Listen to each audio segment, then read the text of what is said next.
Oh, you're so good at that, Grant. Oh, I've been working for years and years now to hone my skills. His opponent on the other side of the map, the bottom left-hand side, it's our blue Protoss player.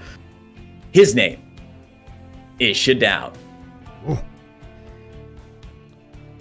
So, as you said at the very beginning of the game, Grant, aggression, aggression, aggression. I cannot think of two players who are more accurately marked by their aggressive play, unorthodox strategy. I mean, there's a couple Protoss out there that can give ShaDoWn a run for his money, but Bly, certainly a player who we can expect to see something unusual, even though it looks like he might be starting with a normal hatch gas pool opener here.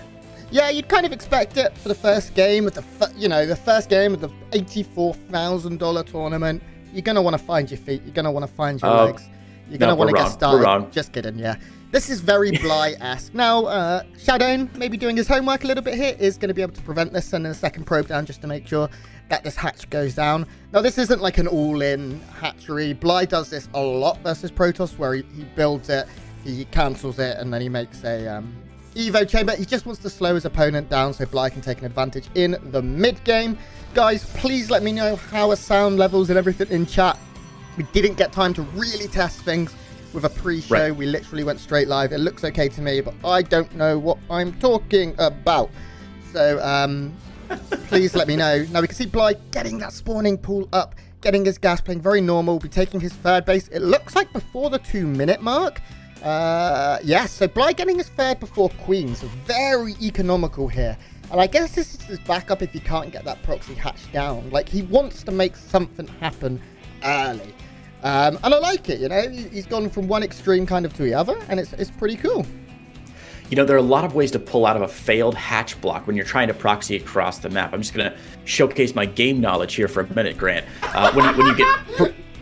As a Zerg player, when you're prevented from taking a proxy hatch like that, it really puts you in a bind because you've been saving up a little bit of extra scratch back home, like you've got too many minerals that you don't really want to float.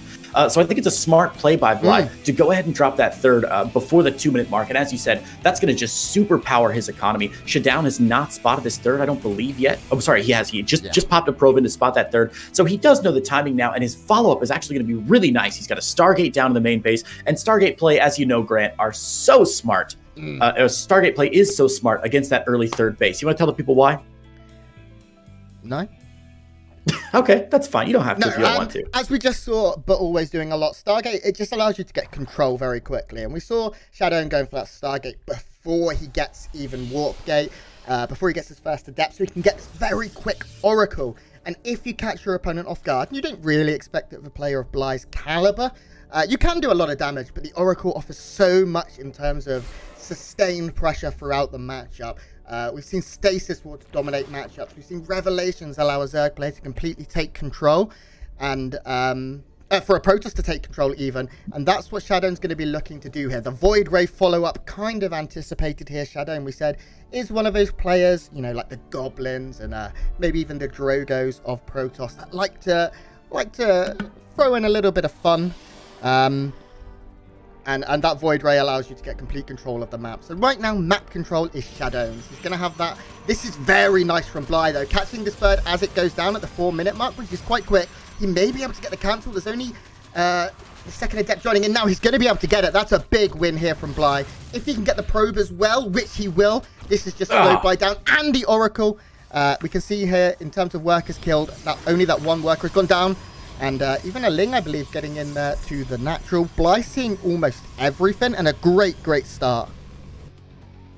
A great start indeed. You know, Grant, you talked at the very beginning of the game about how the Stargate opener gives you so much map control, and this is one of the reasons that ShaDoWn really wanted to know where Bly was. If you can keep a bead on where these Lings are, if you can get an idea where your opponent's going to be, you can stop this stuff from happening. Another probe getting the cancel on the third base there.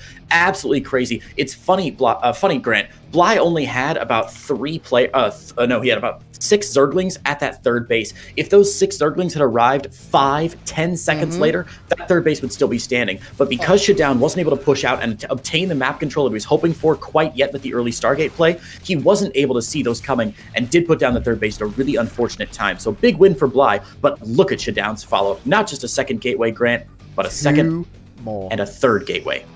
Second and a third gateway? Let me try that again. Second and third, Stargate. You clever bugger. Yes. Yeah. So ShaDoWn is now really transitioning into that mass Stargate style. Now, I will say, Bly is looking on top of his game, and I hate to say it, I really do, but he's looking on fire. You had to do it. Come on. I had to do it. We have all of DreamHack to make that joke, and you make it on day 1, 20 minutes into the first broadcast? 6 minutes into the first broadcast. Oh, that's true. We're behind schedule, aren't we? Yep. Oh, jeez. Well, Bly's going for Roaches here, Grant. How do you feel about Roaches versus Void Rays? He's seen the second Stargate. He knows it's going to be Mass Void Ray. Is this a viable choice? Well, I mean, yeah, Roaches, they're not so great against Void Rays, and Bly, I don't believe, has had an opportunity to scout that second and third Stargate.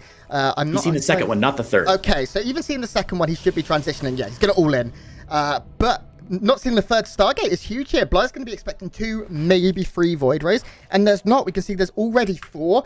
There's going to be probably 6 by the time Bly moves out. He's bought Queens, but look how many Void Rays there already are.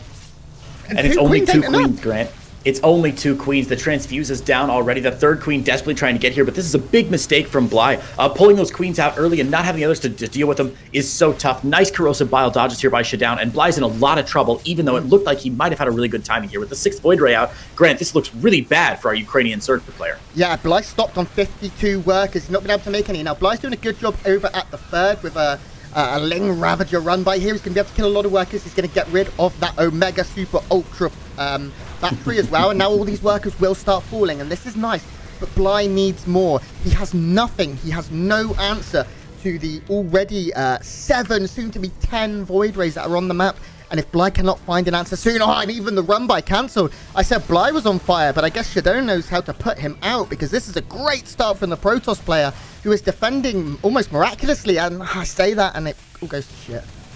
A couple Lings here, a couple Lings there, and the fortunes of ShaDoWn have turned around quite quickly. Yeah, as Bly's able to sneak some Lings into the main base and into the third base, Grant. This is not how he was hoping this engagement would go. Nice little slip in from Bly there, but look at this. ShaDoWn has lost 14 probes, and look at the worker count. But look at the Void Rays crate and flying into Bly's base right now. There's already, what, 1, 2, 3. There's a number of Void Rays here. There's only the one Spore here. The lair is going to be targeted. I don't know why he didn't go for it. I think he could have taken the kill there on the lair. I guess he doesn't want to throw away these Void Rays, knowing that they are his damage right now. Very nice defense so far from Bly as the Void Ray does fall. And now the Spore's getting into position. Another will fall. How is Bly doing this? He had nothing and he kills the Void Rays. Wow, this is phenomenal play from Bly, realizing his lair tech wouldn't be ready in time, trying to capitalize on the damage he was able to do earlier against the probes. Again, drawing the worker count even, adding on those extra Queens back home for defense. He's still relying solely on Queens for defense, which I think is not viable long-term, but now, finally, lair tech, Hydralisk Den, it looks like, unless ShaDoWn can put some early pressure on, Bly has a very real chance at stabilizing. Yeah, but he needs workers, like, desperately. He's still only in the 50s. And even a couple more having to go down as he throws down his tech. He's trying to make them. He's trying to get an infestation pit, a Hydra Den, roach speed, more gases. So much that he's having to pour right now into stabilizing, as you said. That he's just... It's a very scary time for Bly. Now, he does have a good Queen count. We're looking at 7 Queens. But his army right now is just 18 Lings and 2 Ravagers. And neither of those are very good against this amount of Void Rays. Bly's going to have to rely on good Spore positioning and good Queen movement and maneuverability here to make sure he doesn't take too much damage. And he does have those Spores, which I like. But look at all of these Void Rays. And I said the lair might go down. See ya, nerds. It's gone. Yeah, luckily Bly did get his infestation pit down before that, and a bathing nest, so he's got a chance at rebuilding fairly quickly, but he's going to lose all these drones as well. Despite the Ling run-bys into ShaDoWn's third base, Bly is eating a lot of damage, and Grant, this is the danger we talked about earlier. Relying on just Queens to defend against these Void Rays is not enough. He's going to get the Hydralisk Den and then probably recall out, I think, right? He has to. Oh, he's going to let it live. Wow, surprising. I think he could have got it. I maybe think that was a mistake there. He might have lost a Void Ray, but there would have been no Hydras. There's no lair. He couldn't have remade the Hydra Den. Right now, you can see that the army of Protoss is getting stronger and stronger. High Templars, Storm, we're getting Prism, Zealot Charge already 9/10 of the way done. And Bly is trying to remake his lair. He's trying to get muscular augments here for his Hydralisk, and it's just all a little bit chaotic right now. Bly's down 40 supply. You know, I'd love to point out that Bly has a 4th base that he's saturating up, that he's even working on a 5th base, but double expanding doesn't matter if you don't have enough drones to hit all those expansions. So he's not able to saturate up all of his workers, and it really doesn't matter how many bases you have if you only have 50 workers to saturate them up. And as you said, +1 about to finish. Our first upgrade of the game going to finish at about the 10.5 minute mark for ShaDoWn. Wow. And really, ShaDoWn has been doing an excellent job of defending. I will say Bly has done a phenomenal job this game of Ling run-bys. Those are the only reason that he had a chance in the mid-game to come back. ShaDoWn has been eating so much damage, but he's been getting better and better over the course of the game at stationing those zealots, leaving some units back home, and making sure that Bly cannot find any sneaky ways to come back. It's going to be very difficult for Bly to come back now. He's adding on some banelings and getting boost finds for Hydras, which might help. But I don't know about that. Yeah, no speed, no +1. It's just pretty sad right now. I think ShaDoWn's at a solid spot. Yeah, with Archons joining the fray, ShaDoWn's army gets infinitely more tanky. It's able to take more prolonged fights now, with Storm behind as well. I mean, this army does not like Storms. Every one of them light units. You can see the banelings melting. And now ShaDoWn has complete control of this high ground area of the map. High Templars just looking for the flank, looking for that moment to rain down some bad weather. Oh, and oh my god, I mean, what is ShaDoWn doing wrong right now? Nothing. He's out zerging a zerg is what he's doing, Grant. He's got a zealot run by in the 4th base, a zealot run by in the natural, zealots in the main, and now his main army gonna marry up with those zealots eventually. Looks like Billie Holiday would be proud of him. More stormy weather on the way for Bly today. Got that one.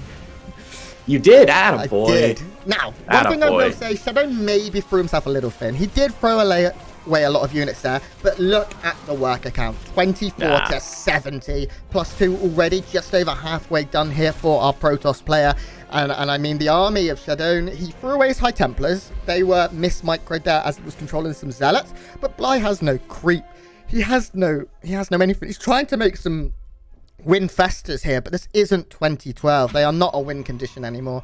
And I'm afraid for Bly that it's starting to look very scary.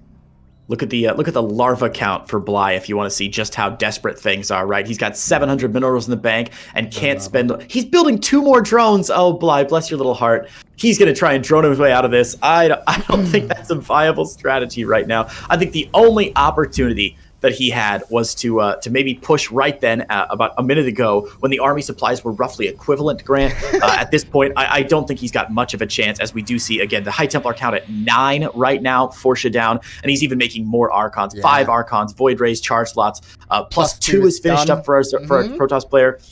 It's looking pretty grim. Crayon, it's like you're reading my freaking mind, because it's almost like we casted before, Grant.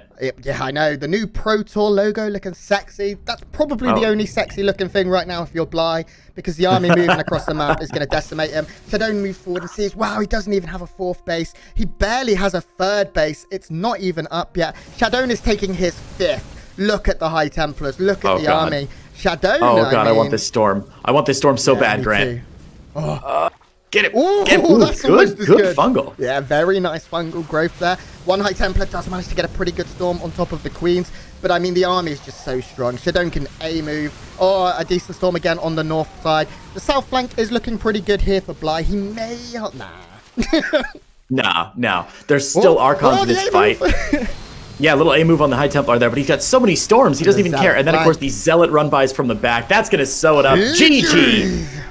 ShaDoWn is going to grab game number 1. Congrats to our French Protoss player. Bly has got a little bit of work left to go. I think he's still a very strong contender here, has a very real possibility of getting into this, getting the series still, but it's an uphill battle. He looked really weak in that game overall, failing to transition, not getting his tech correct, and not reading his opponent very well at all. Yeah, completely. It was a rough start. We saw the game go a little bit janky. I think both of them... a little bit of nerves getting things kicked off here as we do move on to Lightshade for our next map. But, you know, this is DreamHack Winter. This is the last event, the last premier event of 2020. And both of these players will be looking to get through in their group, which is Group A, he says, without looking. They both want to be finishing in that top 4 and moving on to the bracket stage. That's not the right word. Correct. Bracket stage after group stage. And then obviously if you get the top 4 in the bracket stage here in EU, you qualify on into the grand finals of DreamHack, where all the regional players get to play against each other. So top 4 from Europe, top 2 from North America. There's an additional prize pool on top of that. So a lot of incentive for these players to do really well. And of course, don't forget, guys, every single win in the group stages, every single match win in the group stages is worth some money as well. So these players are incentivized not just to win early, but to win often. The incentive pool, really good for these guys. So both Bly and ShaDoWn, desperate to get in. And honestly, here in Group A, I'd say both these players do have a chance at making it through, Grant. Group A, not the strongest group, let's be honest with ourselves. Some big players, Bly, ShaDoWn, but then the other players, Denver, Geralt, Hellraiser, Mana, and Raynor, and Ziggy. That's definitely a winnable group for both of these guys. Yeah, definitely. I think for ShaDoWn, it's sort of, if he was to be going through, he'd be going through in the 3rd, 4th spot. Bly will be looking for a top 2, I'd say. Raynor, of course, the standout in this group. He is playing over on the main stream right now against a player, Hellraiser. As we now hippity hop into our next map. And Creighton, why don't you introduce our first player as I find your camera? I'd love to, Grant. We have got on Light Shade, LE, spawning in the top left-hand side, our Ukrainian player from Raise Your Edge Gaming. What a great team name. That is Alexander Sivizik. It is Bly. I butchered his last name, but I think it's close enough. Fudge, did you just call him? His name is Alexander Sviziuk. See, I know him by Sasha. That's his name on Facebook. I think he has like 11 names. You're confusing him with Scarlet, another great Zerg player. No. I think Bly goes by Sasha as well. I believe that is his a pet name or whatever nickname. That would make sense. And in the bottom right-hand side, he is the red Protoss player, currently leading 1-0 in this best of 3. Can he close it out? He's been proxy hatched. It's ShaDoWn. You know what ShaDoWn's real name is, Grant? ShaDoWn. You're close. You're very close. Thomas Labrousse, which is a great French name. That is what you said. You're correct. You're correct. That is good. What a good French name. Like, what a great player. So this is what Bly was trying to do last game, right? Get the proxy hatch down, get a natural hatch down, or at least a second hatch down. I can't call it a natural hatch because, of course, it's been pylon blocked there. But get a proxy hatch down, get a natural hatch down, and then really Bly's response from here on out depends on how significantly ShaDoWn commits, Grant. If he pulls down 4 more probes, rallies the Zealot over, Bly's just going to let this cancel. If he only brings the Zealot, it's very likely that Bly will actually let this finish, let the creep spread, and slow down ShaDoWn even more. Creighton's head shine is on point. Creighton's a goddamn handsome man. I didn't even shave for this event. Now. Hey, I didn't either. Yeah, boy. That's okay, Creighton, because your game knowledge is second to none. Now. Thanks, Grant. We see the second Zealot coming out as well. Bly does let this complete. This is very much slowing down ShaDoWn, of course. ShaDoWn is on 1 base. What tech does he have, Creighton? I'll answer that for you. They're cool. We can see a couple of Adepts coming out, but Bly's already got his pull. By the time these Adepts get across the map, we should have 2 Queens, as one is started up. The second one should be starting up very shortly as the natural finishes. We do see the Stargate go down, but Bly sees it. Bly sees all right now, and this is great. Bly's making 10 lings, and guess what? 6 of them are coming from that natural. So Bly's going to be able to get into the main, maybe get some probes here, but if not, keep his opponent at home. And I really like this. This is Bly's wheelhouse. This is what Bly wants. He wants to keep his opponent, you know, on the defensive. He wants to keep his opponent guessing as to what Bly is going to be doing. Bly is the player that excels in chaos. And that's what he's created so far in this game. So a great start so far from Bly, but you never know what's going to happen. I mean, game 1 was an absolute slobber knocker here by both of these players, and hopefully we'll get a repeat. Fun fact, that was one of the first good drops I ever got in World of Warcraft Wrath of the Lich King, was the Chili Slobber Knocker, which is a 2-handed staff for my mage. I'll never forget it. Big piece of gear for me. True facts. But fuck you on about? that's for the one person in chat who played World of Warcraft 37 years ago. But that was a long time ago. I don't even remember what I had for dinner. Isn't it weird, the bits of fluff that stick in your head over time? And like, I've forgotten important things like ATM pin codes, and my sister's birthday is today, and I totally forgot until my family messaged everybody. It's embarrassing. Yeah. Anyway, Grant, earlier you couldn't have said it better yourself. You took the words right out of my mouth. Bly is a player who thrives on chaos. He is so good at adapting his play to unorthodox situations, which means, of course, that he goes out of his way to create those unorthodox situations. The proxy hatch, allowing him to scout everything, allowing him to get a little bit of a leap on ShaDoWn here, even though it's 4 minutes in and he's only on 2 bases and he's a little behind on drones until this next round comes out. I still feel in my gut like Bly is in a really good spot.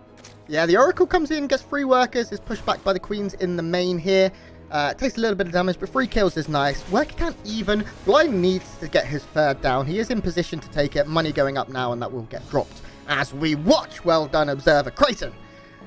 So I'd say a little bit of damage kind of equalizing it. Now, what Bly has done is he's forced a lot of lost mining time here from ShaDoWn. In terms of the income, if we take a look right now, Bly is getting more in terms of minerals, but no gas. And the 3rd from ShaDoWn is also very late. Man, I have hiccups. That's all right. It happens to the best of us. Interestingly here, ShaDoWn's going for a 3rd base, Gray. If you see this, Grant, he's trying to get this 3rd base down. It has for some time, floating 600 minerals with the hopes of getting a probe. But these pesky links from Bly have stopped it from going down twice in a row now, and ShaDoWn cannot be happy about that. Look, we always say American football has a phrase that's described as a game of inches, where every inch counts. In a field that's 100 yards long. StarCraft, I like to say, is a game of seconds, where every second now that you're slowed down can turn into 10, 15, 30 seconds later. ShaDoWn's build has now been significantly interrupted, and he's not going to be able to get these robo units out as quickly as he'd like. Yeah, the Adepts here trying to get in. We have the 2nd Oracle joining the fray as well. The Adepts were forced back here. I think maybe you could have committed a little bit heavier to some damage there. But there's a lot of Queens and a lot of Lings here. These Adepts, of course, do not have that glaive upgrade. They are just standard run-of-the-mill Adepts, and they're not going to be able to complete the shade. Bly's Roach Warren is finishing up, and we should see a round of Roaches kicking off pretty soon. He does have a bit of money in the bank here, but he does need to make some Overlords. Bly very supply blocks right now. So nice start here from ShaDoWn, as we said, and he seems to be translating that his 3rd was late, but Bly's 3rd was late. Bly's 3rd was very late. ShaDoWn's only a minute or so late. So I would say this game right now is in the, you know, it's neither player has a massive lead, but I think ShaDoWn's starting to get the better of things at this moment, unless Bly can find some damage here.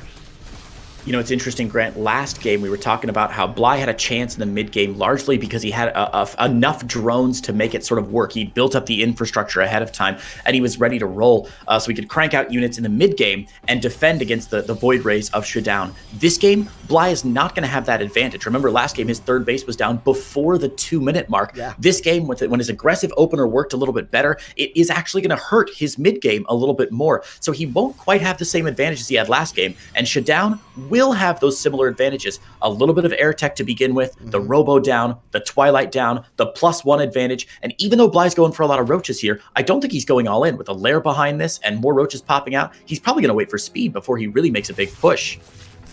We do have a lot of Queens starting to create a bit of a creep highway towards a 3rd, so I think Bly's certainly looking for pressure here on that 3rd base. We see gateways going down to create a wall, extra batteries coming in as well. ShaDoWn is playing very intelligent StarCraft in the 1st map and now this one. Getting a good scout with these hallucinations as well is very nice. Yeah. But right now I think ShaDoWn needs to buy himself a bit of time, because this is a scary army from Bly. 61 to 34 army supply. Oracle's not so great against Queens and Roaches, Creighton Olsen. There are some Ravages coming in as well. There's no Void Rays this time. That is the difference. Now, this wall is very, very smart. I really like it. But Oracle 1 already going down here. This is a lot of Queens, Creighton. Not an auspicious start here. You know, I said Bly probably wasn't going to go all in with that lair tech down. The lair tech might just have been insurance for this really strong timing push for Bly. Again, not an all in, but he is way behind in drones here. So if this gets cleaned up by ShaDoWn, it's going to be good. But right now, he's going to depower everything. There shouldn't be there is shield battery overcharge available, but I think with this many corrosive biles, he can pop down a couple of these pylons and might have a really good chance of depowering everything in this base here. Not a lot on the ground for ShaDoWn right now. Yes, now, Super Battery is available here for ShaDoWn if he wants to throw it down, and we should see that coming down very shortly. I'm very surprised we haven't. Oh, we have. Okay, I just missed it. The Oracle's doing a good job on the north side, and there is an Immortal in the back. There's so many batteries here, and you can see Roaches not so great against Stalker Immortal. This one Immortal has been having an absolute field day, offering so much damage over time here, and it looks like Bly's being pushed back. And this is what, all of his Queens, right? No, he's got 8, so what? This is a good chunk of his Queens. But it looks like ShaDoWn taking a lead here. Bly went for a very, very aggressive push, tried to maraud his way across the map, even a force field to take 1 extra down. But he's just not been able to make it happen.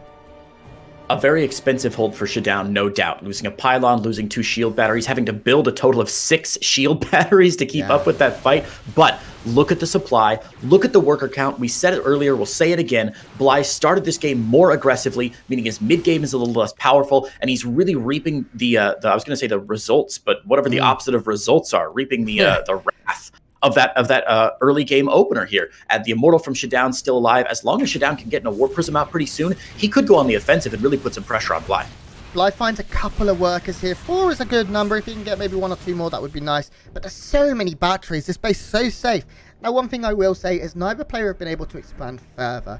And at the 10-minute mark, you'd really like to see like Bly taking that 4th. And ShaDoWn needs to get a 4th. That is really how he can power up in this game. As his tech continues to grow with the robotics bay going down, he's going to need that extra gas income. He's going to need a few extra minerals. His main, you can see, almost entirely mined out here. We do have a scrap going to the north. The Immortal's been caught. It looks like it will be saved, but that's a lot of damage on it. Will it be saved? Yes. You know what would have saved that, Grant, is a freaking Warp Prism. No Warp Prism. Come on, ShaDoWn.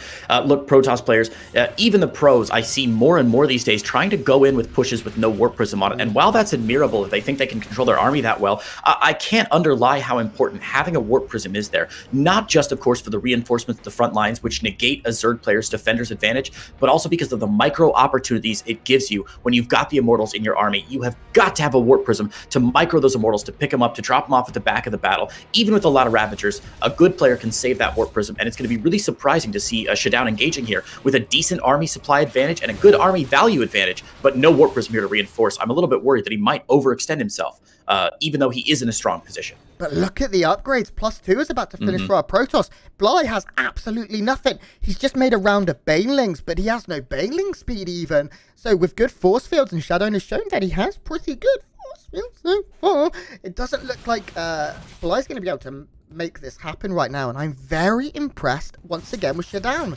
He's trying to find more damage, and there are the revelations here, just keeping track of the army. I'm losing more and more faith for Bly as time goes on. He's now finally starting +1, but Colossi production has begun. 1 already out, and a second of those tetrapods about to pop out now here for ShaDoWn. I don't know if they're really tetrapods. I made that word up. Oracle's finding 7 more drones as well. Bly does have that worker lead for now, but the upgrades, I don't know if ShaDoWn knows how good a position he's in right now. 88 to 121 army supply. ShaDoWn, I think, wants to try and max. He's finally getting that Prism crate, and he's listening. He's got to be. Yeah, without a doubt. Of course, we're on a delay. He's not listening. But no Baneling speed. Look. Okay, that was something. The Queen's down to the south. They're out of position. They may be caught here. No, okay. We have the flank coming in. It looks like Bly is going to go for his Hail Mary as you drop the football. Look at those force fields, though. Zoning out the bottom army, giving ShaDoWn just enough time to murder all the queens on the east side, or the west side of the map, rather, and that eastern flank not able to engage in time. And that means that ShaDoWn can get this giant Protoss army into a big death ball and move it forward. Look, there's a reason that Protoss death ball is a phrase, because when the Protoss army is all together, it does so much damage. Bly's doing a great job of zoning out with corrosive biles because he has every roach in char in his army, but with good force fields, again, these Banelings going to crash onto one of the Colossus, onto a couple of the Stalkers, but the army supply is still way in favor of ShaDoWn here, Grant. Yeah, Bly's starting to do a better job. He has a good concave, and a lot of the power units did fall down. There's not many sentries left, but now the Prism is here. One thing ShaDoWn forgot was extended thermal lance. That's finishing up very shortly as Bly's +1 has finished. Maybe, just maybe, a glimmer of hope for Bly, but he's down in supply, down 30 supply against a Protoss player. It's just not what you want, and as I said, the 4th for ShaDoWn, that essential 4th base is up. It's rocking and it's rolling, and Bly is stuck on such a low-tech army. He's trying to get Baneling speed, but he doesn't have any Banelings left. It's all going to come down to whether these biles can get magical connections. And I'm losing hope once again as Oracle's come in to blink forward. What a blunk there from ShaDoWn. Get blunked on, Bly. A lot of Ravagers going down immediately. The Ravager count about half what it was earlier. And that means fewer corrosive biles, less zoning. Honestly, the Ravager biles earlier, Grant, were just buying Bly a little bit of time, pushing the army of ShaDoWn back so he would dodge them so he wouldn't get the damage, and then re-engage. And it gave Bly a little bit of time to get back on top of this. But now the Ravager count down, the Baneling count, as you said, down to 0. And Grant, do you want to hear the really good news?